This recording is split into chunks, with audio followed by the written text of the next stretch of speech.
Écrivain, bienvenue sur Europe 1. Bonjour Yasmina Kadra. Bonjour. On va évidemment parler de votre roman Les Vertueux chez Mialet Barreau. Tout d'abord, l'actualité, je ne sais pas si vous avez écouté le journal depuis ce matin, est un peu morose. Des grèves, une poignée d'irréductibles va empêcher beaucoup de Français de retrouver leur famille à Noël. Comment essayer de calmer la colère et déception légitime de beaucoup de familles? Est-ce qu'un excellent roman, est-ce que la lecture apaise et est-ce qu'elle peut même rendre heureux? Oui, elle peut rendre heureux, mais elle ne peut pas apaiser tout le temps. Parce que de temps en temps, les gens ont besoin d'accéder à leurs propres rêves, non pas à travers un livre, mais dans leur propre vie. Et je crois que beaucoup de gens souffrent de privation. Ils sont mal payés, ils ont besoin d'accéder à quelque chose qui pourrait leur donner la force de continuer de travailler, de produire. Et malheureusement, quelquefois, l'État est trop avare. Qu'est-ce qui peut donner la force? L'amour, peut-être l'amour de la lecture, l'amour de la langue française. En tous les cas, c'est votre moteur. Vous ne l'avez pas étudié, Yasmina Kadra, cette langue, vous l'avez tout de suite aimée. Aimé, oui. C'est une rencontre fantastique. Quand j'étais jeune, quand j'étais enfant, je voulais devenir poète en arabe. Et puis un jour, j'ai rencontré cette langue qui était merveilleuse.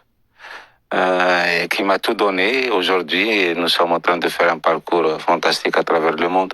C'est la langue du roman, la langue française. Ah oui, oui, je l'ai toujours dit, je suis traduit en 53 langues, dans 58 pays. Et d'après ce qu'on me raconte, jamais la traduction n'a été à la hauteur du texte original.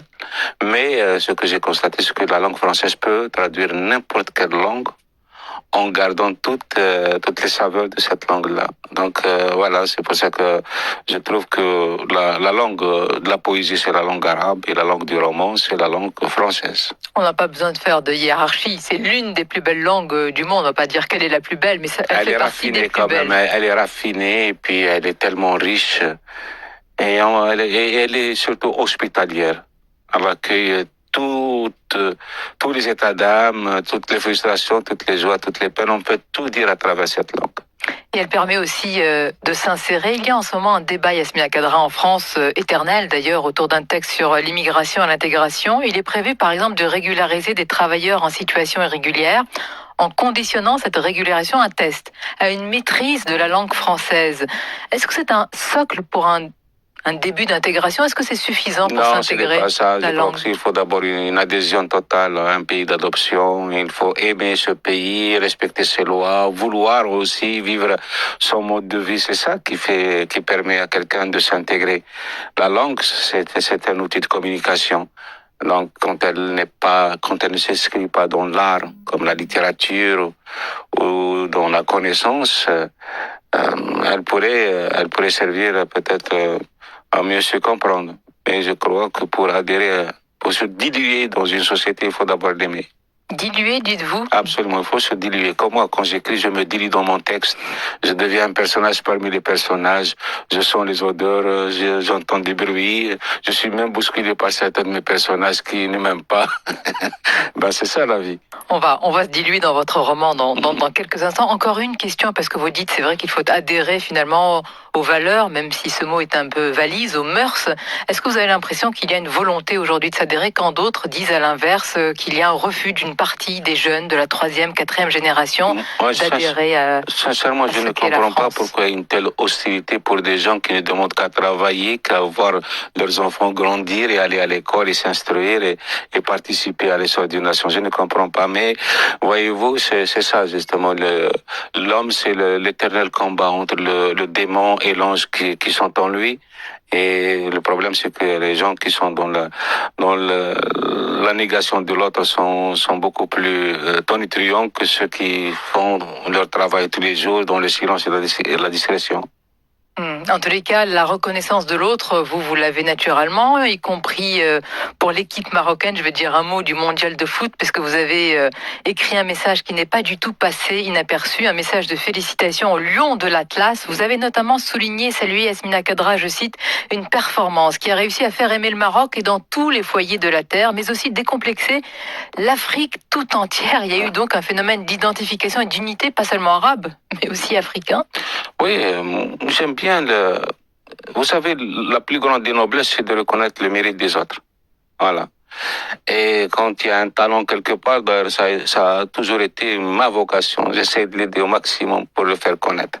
J'ai même aider, enfin, je ne veux pas rentrer dans ces détails, mais je dirais tout simplement que chaque exploit pourrait nous donner nous donner la force d'essayer d'en faire autant. Et quand d'exploit en exploit, on peut sortir un peu des abysses du marasme, de la marginalisation et aller à la conquête des esprits et des cœurs.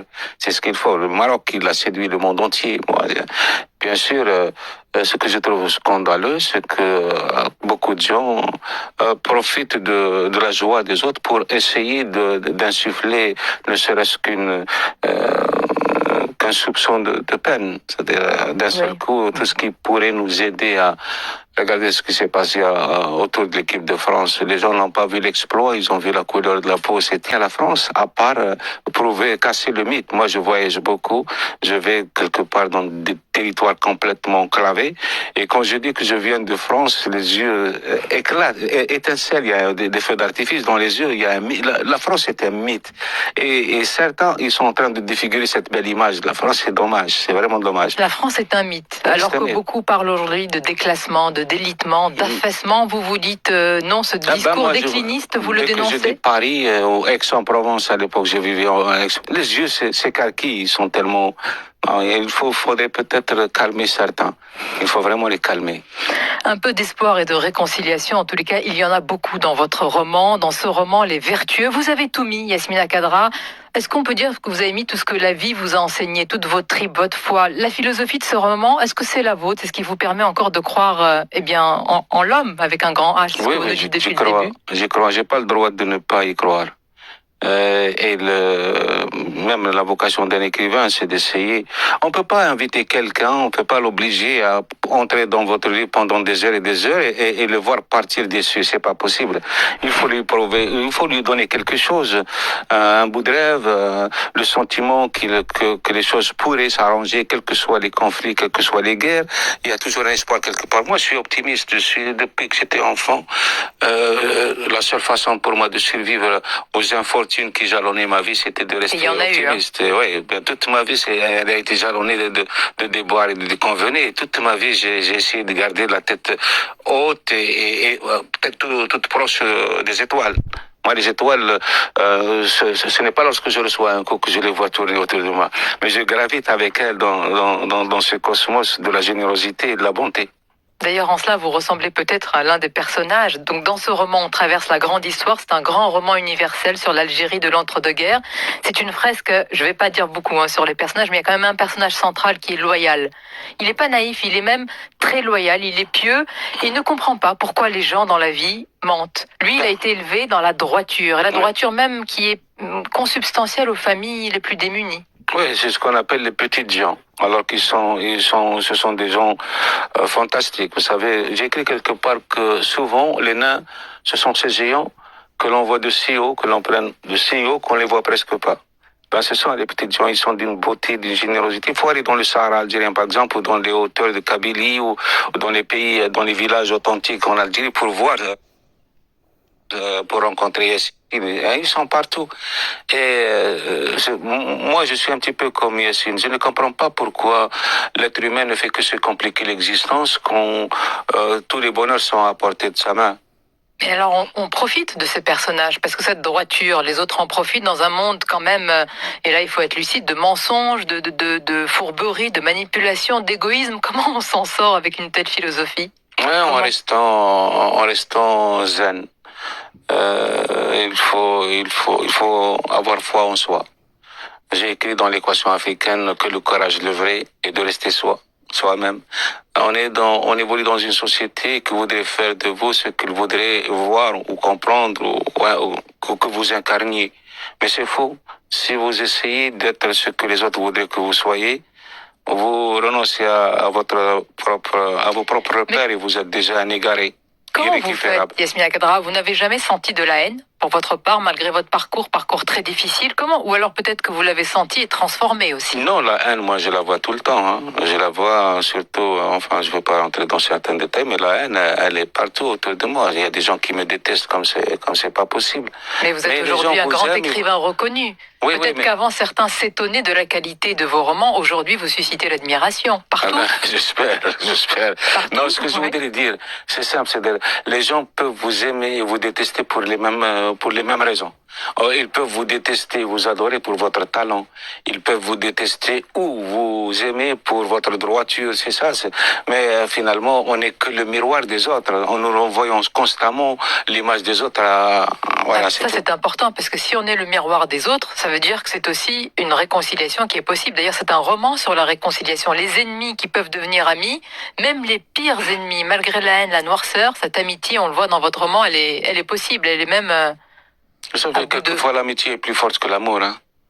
Moi, j'ai des amis de 50 ans, d'un demi-siècle. Cette amitié n'a pas pris une seule ride. Est-ce qu'on peut dire que c'est le roman de votre mère? Ah oui, ce roman est traversé par l'esprit de ma mère. Je ne me souviens pas d'avoir commencé un chapitre sans avoir le sentiment que ma mère était à côté de moi. Donc, c'est pour elle que j'ai écrit ce livre. J'ai voulu écrire le plus beau livre de toute ma vie. Et je crois que j'ai réussi. D'après les critiques et tout, je crois que j'ai réussi.